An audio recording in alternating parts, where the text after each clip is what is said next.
Hello, my name is Paul. Let me tell you about a really frightening experience I had. I was so shocked by what happened that now when I go out, I make sure to check for my phone to make sure it's there and to look around if I'm walking alone on a street to make sure no one is following me. I don't even feel safe in my own home. A person's home is meant to be their sanctuary, but I don't even feel safe there. I was having a night out with my friend Jason, and we were at a bar. It was quiet, but that suited me. I didn't like busy clubs or bars. I just liked to chill out and relax. We were enjoying our drinks and chatting when I checked my phone to make a call. I was upset when I realised my phone was gone. I asked my friend to call it to see could we hear it. Maybe I dropped it somewhere, and the bar was so quiet that if I did, I more than likely would hear it ring. My friend gave me his phone, and there was an answer after 3 rings. There was just a weird giggle at the end of the phone, and when I rang back, there was no answer. Later that night, when I got home, I saw my phone sitting on the sofa where I now remembered I must have left it. But then it hit me, who was the person who answered giggling? Suddenly I heard movement behind me, and when I looked, there was nothing. I heard what sounded like a dog howling and quickly followed it down to my basement.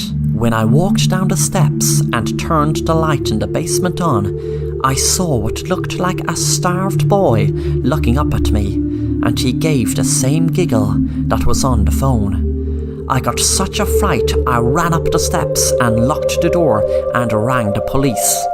When the police arrived, there was no boy to be found in the basement. I watched TV that night and tried to figure out where the boy went.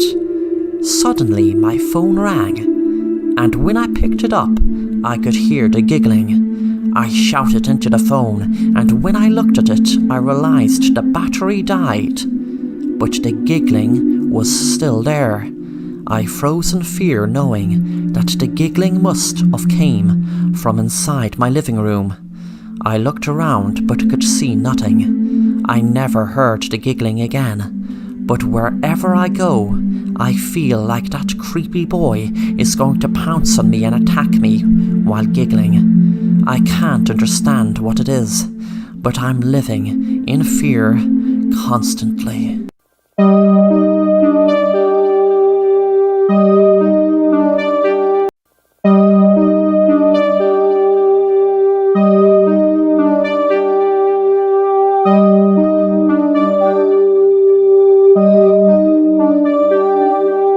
Mary was very worried about her 6-year-old daughter Linda. She just sits around for hours and hours drawing, and that might not be so bad, but the drawing she did were always of what looked like monsters or demons. They reminded her of what you'd see kids draw in horror movies.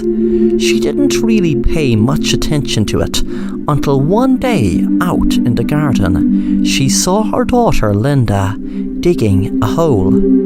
Initially, Mary thought Linda was playing a game of gardening or something, but she got a start when she saw Linda's doll lying in the hole. She asked her daughter why she was burying her doll, and Linda replied, "Because the boogeyman told her."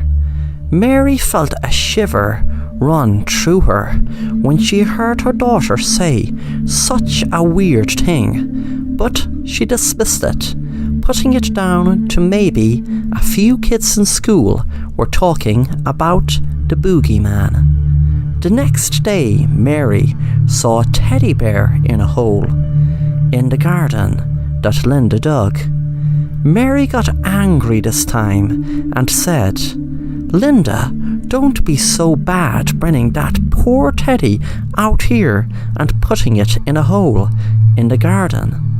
Linda got angry and said, But the boogeyman told me. Mary grabbed the teddy bear from her and shouted to her go into her room. The next day Mary was out in the garden and she was pleased to see Linda was just playing and looked happy. Mary continued gardening when suddenly she felt something hit her in the back of her head. When she came around, she could see Linda looking down at her. Mary was horrified and said, "Sweetie, what are you doing?" Linda lifted up a shovel and said, "I'm going to bury you in the hole, silly." Mary shouted, "No, no, no," as the shovel hit her head. Linda smiled and said, "But the boogeyman says yes."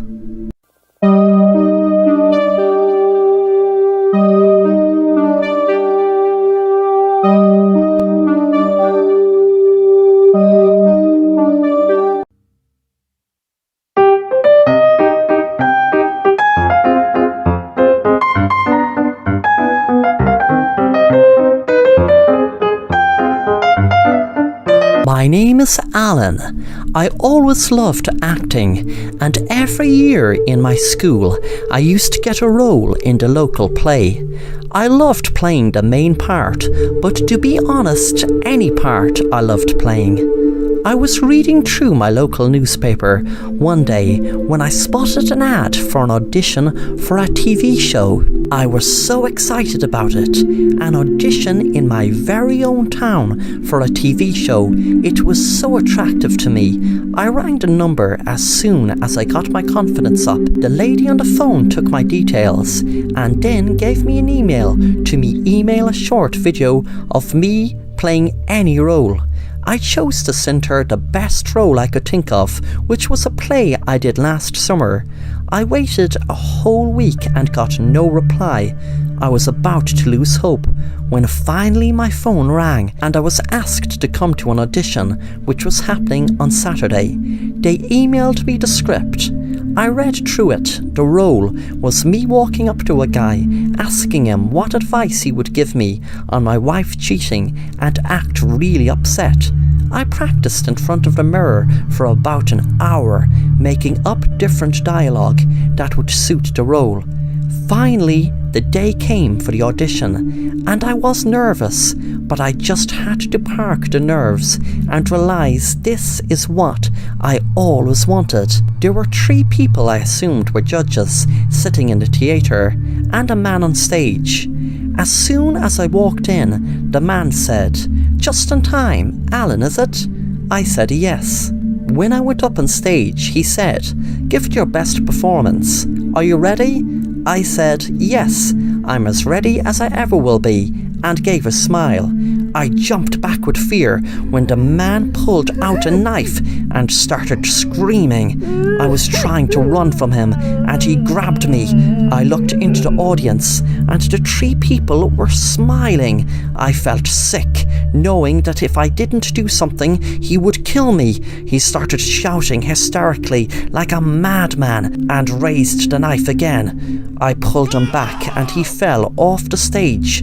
It was like I could hear a crack as his head hit the floor hard and there was a pool of blood.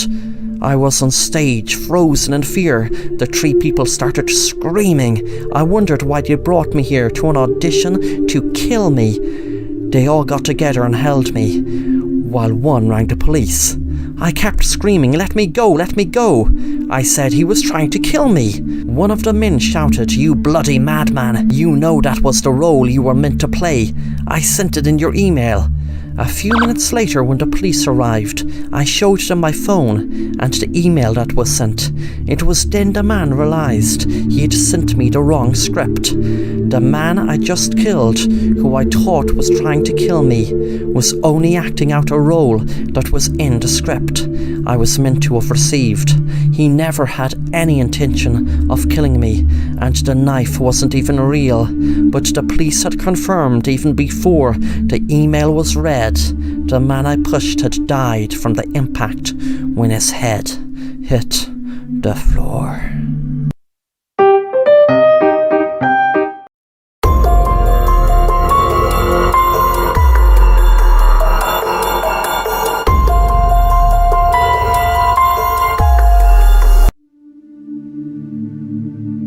Some people might love the idea of having a paranormal experience, but I can tell you from my own perspective, there is nothing nice about it. I have seen plates and cups fly across my kitchen before my very eyes. My TV changes channels by itself, and I feel really cold air in the room sometimes, and I feel absolutely freezing, and this is all while the heating is on. I couldn't take it anymore, so I called in a paranormal investigator. When he arrived, he said to me, "Hello, sir. I hope I can get to the bottom of whatever is bothering you. I will be leaving here in about 4 days, with you having no doubt in your mind whether it's real or your imagination. So I am going to be looking for explanations, and then I will be looking for things like orbs later on. I will be leaving cameras and EMF detectors around your house for 48 hours, and I will be back to check the results. I believe what you tell me about you experiencing paranormal activity. However, I have to find a logical explanation to disprove it first to get to the bottom of whatever is happening here. Now, if logic isn't something I find here, well then it's time for me to get to work and investigate. After you called me, I have researched this house, and there was an unexplained death here about 100 years ago. It was a woman called Samantha. Now, it could very well be her ghost, but I'm not jumping to any conclusions. You might ask what happened to Samantha. She was found at the bottom of her bed. It was almost like she was pulled out of her bed and strangled, but there was no proof of strangulation. She was just found lying down at the bottom of her bed. I wanted to give the man all the time he wanted to speak, but I feared I wouldn't get a word in, so I asked, "What do you think is happening here? I am afraid things will get a lot worse." As I said when I rang you, I've seen plates and cups fly across the room. There is no logical explanation for that. A few minutes later, the man who called himself Jake Watson was in my living room, checking ESP using my TV. He had a very confused look on his face, and I asked him what was wrong. He said, "Can you hear that weird noise coming through the static? There definitely seems to be some spirits here. I can't tell yet, is it a friendly or dangerous spirit, but we will come to that." Suddenly the sofa lifted off the ground and the TV came off the wall, and we both were lifted off the ground and were floating in the air. I was panicking and thought I was going to be killed. Then I woke up. I wondered, why did I dream about that? I don't ever read ghost stories or watch scary movies, and never even bothered to research about all those paranormal things that were in the dream. I felt cold. My room was dark. I felt shivers run through me. I felt a presence in the room. I could barely breathe with the fear. But why? It was only a stupid dream. I looked at the figure at the bottom of my bed. It was just a life-size cardboard figure of my favourite celeb. Then I lay down to go back to sleep and saw at the side of my bed my cardboard cutout. I froze, wondering if that was my cutout. Then what was that figure at the bottom of my bed? Then suddenly I felt something grab my legs and pull me out of my bed. All I could think of was the paranormal expert in the dream telling me about the woman years ago being pulled out of her bed.